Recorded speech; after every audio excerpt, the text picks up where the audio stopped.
What is up, Mouse fam? With 2021 about to come to an end, we're going to take a look at every single attraction and show to debut in the year.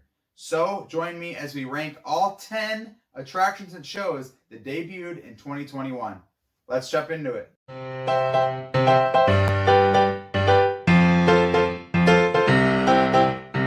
Obviously, with the reopening of Disneyland in April and the continued phased reopening of Walt Disney World throughout the year, there have been a lot of attractions and shows to reopen. Today, we're just going to be focusing on the brand new openings. We're not going to be focusing on any rides that just got slight overlays or attractions that just got a few new scenes. So that would include Jungle Cruise at Disneyland and the Hall of Presidents at Walt Disney World.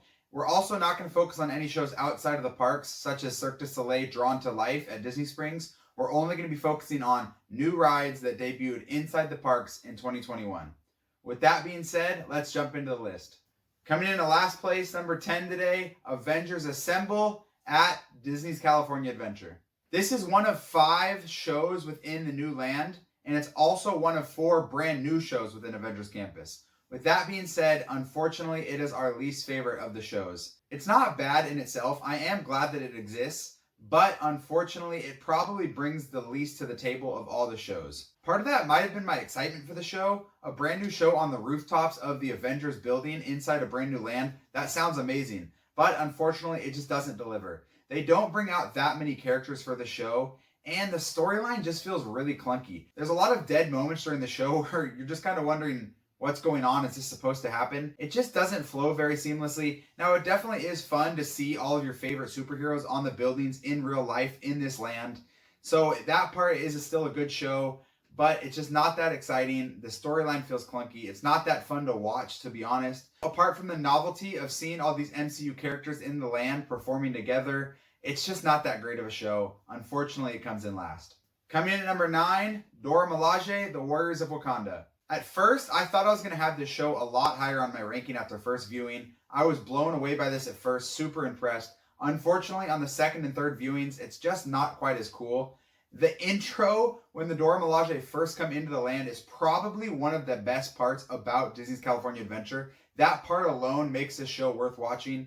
But unfortunately, the middle segments do drag a bit. And the 3 times we watched it, there was no variability throughout the show, meaning it was the exact same show with the exact same lines throughout. So that part is a bit of a bummer. It doesn't give the show that much rewatchability. Apart from that, it is so cool to see the Dora Milaje in Avengers Campus. The fact that they interact sometimes with the characters watching the show. A couple of times when we watched it, Black Panther was watching the show, Thor was watching the show, and the Dora Milaje would look up at them and reference them throughout the show. So that was pretty cool. Apart from those very small diversions throughout the show though, the fact that it's the exact same show every time just makes it less and less impressive on each watch. It still is an amazing show. I would still recommend making sure you see this at least once. But unfortunately, because it doesn't have much variability to it, it comes in lower on the list.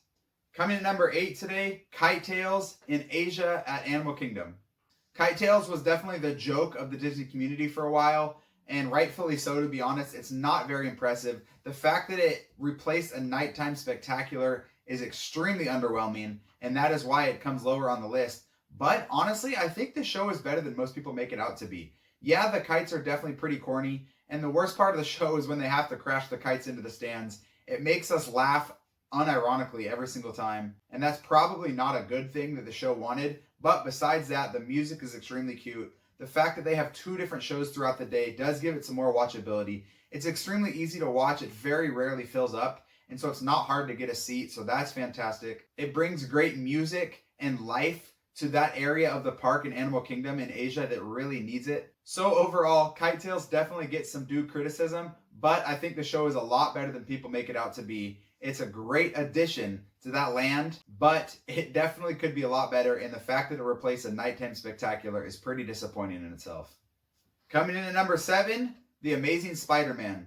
The Amazing Spider-Man is the Stuntronic show that takes place at the entrance to Avengers Campus. This show is very impressive the first time you watch it. Honestly, even after 6 or 7 times watching this show, seeing that Spider-Man Stuntronic fly through the air is probably one of the coolest things in all of Disney's California Adventure.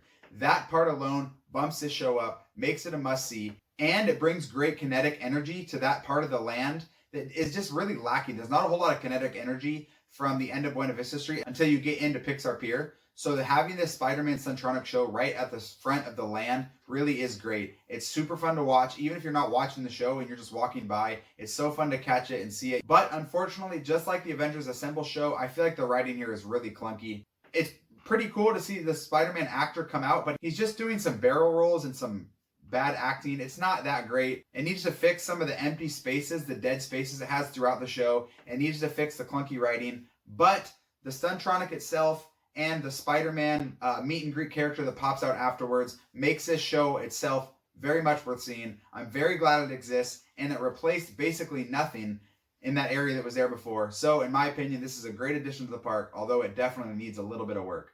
All right, that brings us into our top 5. Coming in at number 5 today, Enchantment. This is probably going to be the most controversial take on the list. A lot of people absolutely hate this show. A lot of people love it. I see both sides of the spectrum. Personally, I lean towards not really liking this show. I think it's pretty disappointing. I think it's definitely worse than Happily Ever After. It just doesn't feel like it belongs in Magic Kingdom. It feels like it belongs on like Disney Plus or something. It's definitely more an ode to the Disney company rather than the parks. And that's not a bad thing in itself, but I just don't think they did a great job with the show. I'm not a big fan of the projections on Main Street, and that's probably because better projections have existed at Disneyland for a while. And so I'm not a big fan of those at Walt Disney World. I just don't think the show really flows. It doesn't make a whole lot of sense. Now, those are the cons. The pros of the show, the fireworks are amazing. Honestly, the fireworks of Enchantment saved the show. Without the fireworks, this would probably be pretty low on the list. But it's hard to deny that big, booming, bright, spectacular fireworks lighting up Magic Kingdom is not one of the most amazing sights in the world. So those fireworks alone and the projections on the castle definitely bump this show up on the list. Not the best show in the world, but I don't think it's quite as bad as other people say. I wish Happily Ever came back, but Enchantment is good enough for now. Coming in at number 4 today, Snow White's Enchanted Wish at Disneyland. Now, I debated putting this on the list or not because obviously Snow White as an attraction did exist previously at Disneyland, but this ride got a completely new name, it got a completely new overhaul, and I would say this is a much better version of the ride that existed before, and honestly, a very different version, and so that's why I included it on the list. Snow White's Enchanted Wish is a perfect example of what the Imagineers can do when they're given the right budget, the right time, and the right care. They kept the original magic of a Walt Disney small dark ride, but they plussed it and made it so much better. In my opinion, Snow White's Enchanted Wish is now one of the best attractions in Fantasyland. Honestly, a top 10 attraction at Disneyland Park in general. And it didn't used to be that. It used to be one of the weaker attractions in the park. So the fact that this ride opened this year and is so much better really helps. The reason why it didn't come higher on the list is because it did already exist as an attraction. So it's not something super new per se as a lot of the other entries on this list. But it is an amazing overlay that the Imagineers pulled off and a great addition to the Disney Parks lineup. That brings us into the top 3. Coming in at number 3, Doctor Strange, Mysteries of the Mystic Arts. In my opinion, this is definitely one of the biggest sleeper hits of all of 2021. The Doctor Strange show is absolutely fantastic. We've seen it 3 times now, and all 3 times it's been completely different. It's a show that you can see during the day and you can see it at night, and it completely changes the show. It has audience participation. It has a beautiful lighting package. It has a pretty good storyline overall. And it has multiple Marvel characters. What else can you want in a show? The only con I would say to the show is depending on what storyline and what script you get, it can be kind of weak. There's one showing that we weren't a huge fan of because of the storyline was a bit weak and just the actor wasn't as into it. But if you can get a good Doctor Strange actor, if you can get a good storyline, if you go at dusk, right as the sun sets, this is one of the best things you can do at Disney's California Adventure. It is an amazing addition to the park. Easily the best show at Avengers Campus and one of the best shows on Disneyland property. Coming in at number 2, Web Slingers, a Spider-Man adventure. Just comparing rides to shows, Doctor Strange show could probably be higher on the list. The reason we do put Web number 2 is because Disney's California Adventure vastly needed this attraction. DCA is definitely lacking in dark rides, and it's also lacking in family attractions that kids can do without a height restriction. So Web was huge in that regard. The fact that they fit such a popular and well-themed ride into that tiny of space is extremely impressive. Now, with that being said, it's not the best ride in the world. It definitely could have been better. I'm a big fan of practical effects, so the fact that this ride doesn't have too many of them and relies a lot on screens is definitely a disappointment. Now, obviously, it's not a mind-blowing attraction. It's not an e-ticket, but it is a very solid family attraction and is one of the best new additions in 2021. That brings us to number 1, the best new attraction or show at a Disney park this year, Remy's Ratatouille Adventure, France Pavilion, Epcot. Obviously, this was supposed to open in 2020 as Avengers Campus was as well, but this ride, in my opinion, was well worth the wait. This personally is one of my favorite attractions at Epcot and probably one of my favorite attractions of Walt Disney World as a whole. Just like number 2 on this list, it's not a groundbreaking attraction, but everything it's going for, it does solid. I'm a huge fan of 4D effects. It gives you the water effects, it gives you the smell effects, it gives you 3D and practical effects at the same time. It also has a top-notch queue and one of the best mini lands in the entire resort in the France Expansion Pavilion. From start to finish, Remy's is a solid attraction, and in my opinion, it is easily the best new ride or show to open in 2021. Alright guys, that is our list. Let me know down in the comments what you agree and what you disagree with. What was your favorite opening in 2021? Obviously, we have a lot of great attractions to come in 2022, so this should be a very exciting video next year. You can hit that subscribe button down below for more videos. You can also follow us on Twitter @RankingTheMouse to continue the discussion there. Until next video, peace.